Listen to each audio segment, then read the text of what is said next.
नमस्कार मंडळी. मी एका ठिकाणी वाचलं होतं की पक्षी आवडत असतील तर पिंजरा विकत नसतो घ्यायचा. आता हे जे कावळे आहेत ना, हे कावळे एक 8 दिवसापूर्वी आपल्या गोशाळेमध्ये आलेले. त्यावेळेला पाटलीनबाईने आमच्या त्यांना खायला भाकरी दिली. त्याच्यानंतर दुसऱ्या दिवशी त्यांना दिवाळी खायला दिली. असे 4-5 दिवस त्यांना रोज येत होते, रोज खायला घालत होती.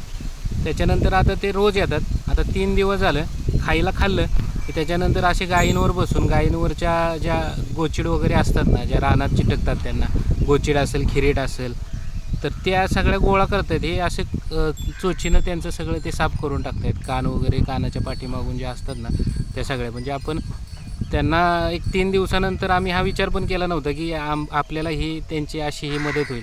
अगदी आवडीनं. आणि ते घाबरत पण नाहीत. म्हणजे आम्ही असं जवळून गेलो, असं आजूबाजूनं फिरलो तरी ते उडून लगेच जात नाहीत, काय नाही.